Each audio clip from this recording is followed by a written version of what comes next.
my channel viewers, subscribers, parents and students.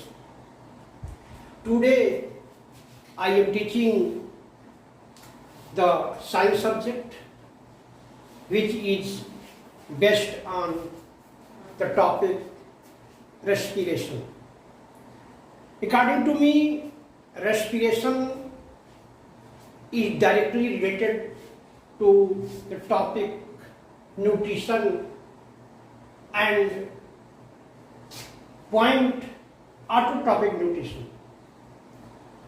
Respiration या आप श्वसन जो टॉपिक है या मेरे अकॉर्डिंग ये डायरेक्टली रिलेटेड होता है न्यूट्रिशन में भी ऑटोट्रॉपिक न्यूट्रिशन, क्योंकि ऑटोट्रॉपिक न्यूट्रिशन ये बेस मेनली जो है ये आपके प्लांट्स और ट्री में होते हैं और ये प्लांट्स और ट्री ही जो है एक ह्यूमन बीइंग्स के जीने का आधार होता है, उन्हें फूड प्रोवाइड करता है। अब आप देखेंगे कि रेस्पिरेशन या श्वसन, if you say any literate person then he say respiration is intake of oxygen and giving up of carbon dioxide are also known as respiration. एक शिक्षित व्यक्ति से आप कहेंगे तो वो यही कहेगा कि रेस्पिरेशन में ऑक्सीजन का इंटेक होता है, इनहेल होता है और पूरी प्रोसेसिंग के बाद CO2 या कार्बन डाइऑक्साइड जो वो गिवअप की जाती है, निकाली जाती है। ये रेस्पिरेशन कहने के लिए तो बहुत ही आसान है कि ऑक्सीजन का अंदर लेना, CO2 का या कार्बन डाइऑक्साइड का बाहर निकालना, ये प्रोसेस रेस्पिरेशन होता है, श्वसन होता है। लेकिन अगर एक इलिटरेट पर्सन से कहें, एक अनपढ़ व्यक्ति से कहें तो वह कहेगा कि शक्कर हवा का अंदर लेना, फकर बाहर निकालना, यही क्या होता है, श्वसन होता है। लेकिन according to me respiration is a very complicated process. Respiration जो होता है एक बहुत ही कॉम्प्लिकेटेड, बहुत ही कॉम्प्लेक्स प्रोसेस होता है जो जीवन के लिए बहुत ही आवश्यक होता है।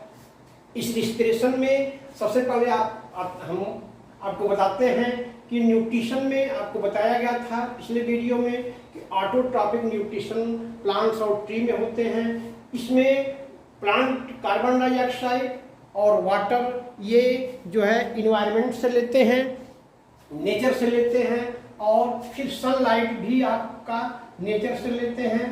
सनलाइट और क्लोरोफिल जो है ये ऑलरेडी पौधों में प्रेजेंट होता है।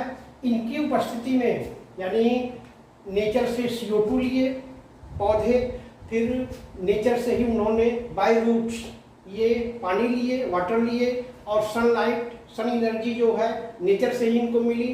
क्लोरोफिल इनके में ऑलरेडी उपस्थित है।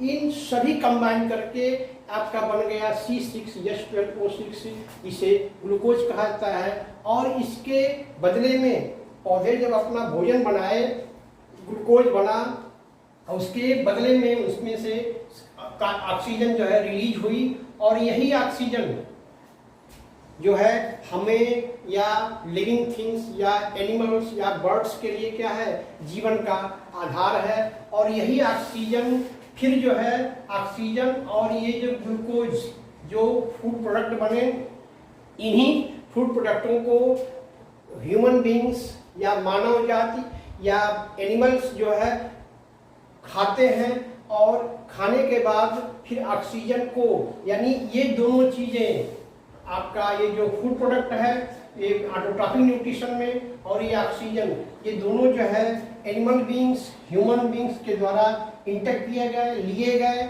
और लेने के पश्चात जो है जब भोजन आदमी करता है तो फिर इस भोजन को ऑक्सीजन के साथ ये भोजन आगे बढ़ता है और फिर इनका ब्रेक डाउन होता है।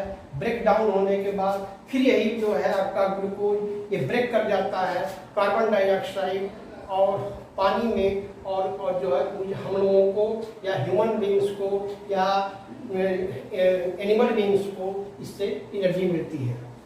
तो कहने का मतलब ये कि you can say respiration and autotrophic nutrition, nutrition in autotrophic nutrition both are directly related to each other, यानी रेस्पिरेशन और ये ऑटोट्रॉपिक न्यूट्रिशन जो है वो एक साथ क्या है, एक दूसरे से रिलेट हैं। जब तक ऑटोट्रॉपिक न्यूट्रिशन होगा नहीं, प्लांट जो है भोजन बनाएंगे नहीं, प्लांट में ग्रोथ होगी नहीं, वही प्लांट्स और ट्री आगे चल करके ह्यूमन बीइंग्स में भोजन देते हैं, और फिर जो है जो ऑटोट्रॉपिक न्यूट्रिशन के दौरान ऑक्सीजन रिलीज होती है, वही ऑक्सीजन और वही फूड प्रोडक्ट ग्लूकोज हमारे जीवन का आधार होता है।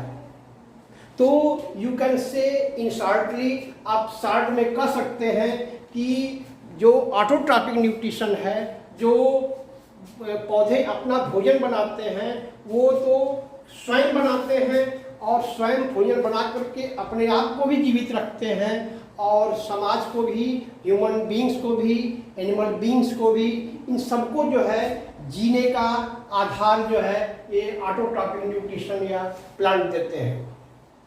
मतलब you can say in shortly कि human beings can not alive without plants and plant also can not be alive without human beings, यानी प्लांट को भी CO2 चाहिए। वाटर तो उनको नेचर से मिल जा रहा है, CO2 कुछ जो है वो ह्यूमन बीइंग्स प्रोवाइड करते हैं, कुछ नेचर प्रोवाइड करते हैं, और इस CO2 और वाटर के द्वारा और ये सनलाइट तो नेचुरल उनको मिल रही है। तो ये ऑटोट्रॉपिक न्यूट्रिशन और रेस्पिरेशन, ये दोनों में प्लांट की भूमिका अहम होती है। इसीलिए कहा जाता है कि you can do the plantation around the society, around the home, around the world.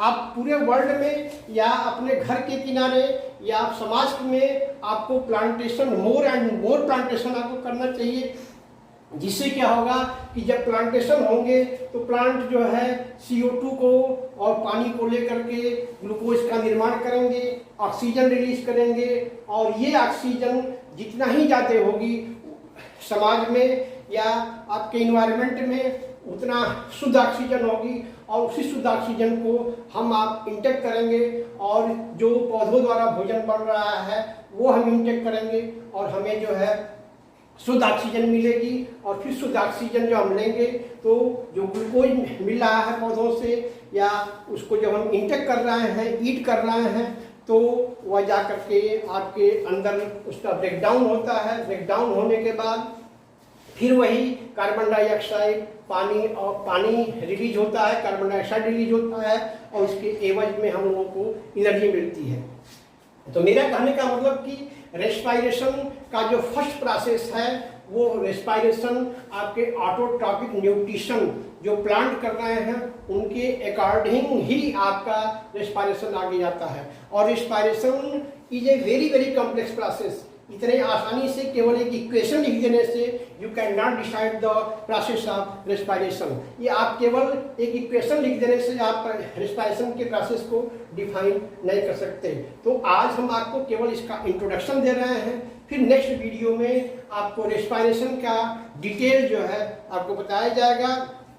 और फिर मैं आपसे कहता हूँ कि आपको मेरा कोऑपरेशन करना होगा, मेरा सहयोग करना होगा, मुझे इनकरेज करना होगा, और अगर आप ऐसा करते हैं तो थैंक यू वेरी मच।